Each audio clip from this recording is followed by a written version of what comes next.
বাইরে ভাই জীবন যেন কত কিছু দেখাবে, মানে কিছুদিন আগে যেটা খাইতেই পারতাম না, এখন সেটা এত পরিমাণে ফ্রিও লাগে, মানে বলে বুঝাইতে পারবো না। তো যাই হোক, যেটা বলতেছিলাম সেটা হইতেছে জীবনে প্রথমবারের মতো ফিল করতেছি, মানে একটা গ্রামীণ পরিবেশ যে এত ভালো লাগতে পারে, সেইটা আমি আসলে নিজের গ্রামের বাড়িতে নিজে বাড়ি না করলে বুঝতে পারতাম না। তো যাই হোক, এতকাল যেটা হইতো নিজের বাপের বাড়ি যাইতাম, শ্বশুর বাড়ি যাইতাম, আপন আপন লাগতো, সবই ঠিক আছে, কিন্তু নিজের বাড়ি করার পর থেকে মানে ফিলিংসটাই কেমন জানি চেঞ্জ হয়ে গেছে, মানে এফিট থেকে ওফিট হয়ে গেছে। তো যাই হোক, এদিকে নিজের গ্রামের বাড়িতে এই গাছ সেই গাছ লাগাইতে লাগাইতে টুকটুক করে এটা সেটা তো ধরতেছে। তো আজকে প্রথমবারের মতো আমার বাগানে যত যাবতীয় সবজি আছে সবকিছু একত্রিত করে চিন্তা করলাম একটা জগা খিচুড়ি টাইপ, মানে সবজি রান্না করলে কেমন হয়। তো যেই ভাবনা সেই কাজ, আমার এই সবজি দিয়ে বিভিন্ন সময় বিভিন্ন ধরনের রেসিপি খেয়েছি, মানে ধরেন ফুলকপি দিয়ে বড় মাছ খেয়েছি, তাছাড়া মনে করেন শিম দিয়ে বেগুন দিয়ে শুটকি খেয়েছি, তারপরে টমেটো দিয়ে ভর্তা খেয়েছি, কিন্তু বাগানের হগলটি সবজি একত্রিত করে এখনো পর্যন্ত কোনো লাবড়া বা সবজি খাওয়া হয় নাই। যার কারণে চিন্তা করলাম আজকে যদি একটা সবজির আইটেম করা হয়, তাও আবার হুটকি দিয়ে, তাহলে কিন্তু ব্যাপারটা মন্দ হয় না। কারণ এই শীতকালটা পুরো যাই যাই করতেছে, আর শীতকালে হুটকির তরকারি কেড়ে জানি একটু অতিমাত্রায় আমার স্বাদ লাগে। আপনাদের কেমন লাগে আমি বলতে পারবো না, কিন্তু আমার স্বাদ লাগে। তো যাই হোক, দেখেন প্রথমে মূলা থেকে শুরু করে, শিম থেকে শুরু করে,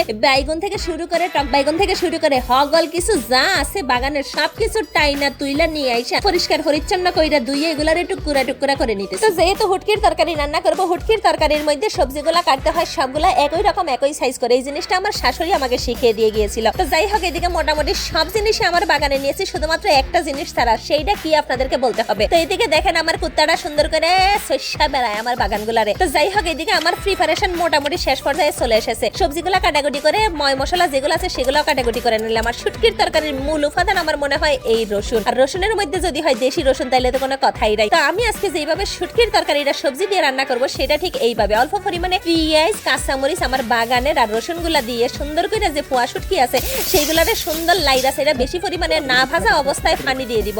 তারপরে দিয়ে দিব এরকম গুঁড়া মশলাগুলা। তো গুঁড়া মশলাগুলা পানির মধ্যে দিলে যেটা হয়, মশলাগুলা ফুরে না, হাঁচি কাশির সম্ভাবনাও থাকে না। তারপরে অল্প পরিমাণে কষানোরও কোনো দরকার নাই, দাপুস দুপুস কইরা এখানে সবজিগুলা দিয়ে দিব, জিনিসটা একটু হেলদি হবে আর কি না কষাইলে। তো যাই হোক, এদিকে সুন্দর সবজিগুলা দিয়ে লাইরা সাইরা যখন একটু ভাব ভাব চলে আসবে, তখন আবারও যদি মনে করেন কালারের জন্য, সৌন্দর্যের জন্য অল্প পরিমাণে মরিচ গুঁড়া দিয়ে ডেপ ডেপ করে পানি দিয়ে ঢাকনা দিয়ে দিবেন। ঢাকনা যখন খুলবেন তখন সবজি সিদ্ধ হয়ে একেবারে ম ম করবে। তারপরে পরিশেষে এটার উপরে ধনে পাতা দিয়ে সুন্দর করে নামিয়ে নিলে হয়ে যাবে আজকে আমার বাগানের নিজের, মানে একেবারে গার্ডেন ফ্রেশ সবজি দিয়ে ফুটকির তরকারি। তো যেহেতু নিজের গার্ডেন ফ্রেশ কেমিক্যাল মুক্ত ফুটকির তরকারি রান্না করেছি, এইটা নিয়ে চলে গেলাম নিজের বড়ই তলার মধ্যে রিভিউ করার জন্য। বিশ্বাস করেন ভাই, ছোটকালে যেই সব সবজি দেখলে ঘরের মধ্যে ভাতই খাইতাম না, এখন এই সবজির থাল বইরা বইরা খাইতে খেয়ে যে এত মজা লাগে আমি বুঝাইতে পারবো না। ইভেন দেশের বাইরে যখন গেছিলাম, নিজের বাড়ি ঘরের পাশাপাশি নিজের এই সব দেশি খাবার দাবার যে কি পরিমাণে মিস করেছি সেটা বুঝাইতে পারবো না। সেটার প্রতিশোধ নেওয়ার জন্য এখন বিদেশি কুত্তারে আমি দেশি খানা শিখাইতাছি।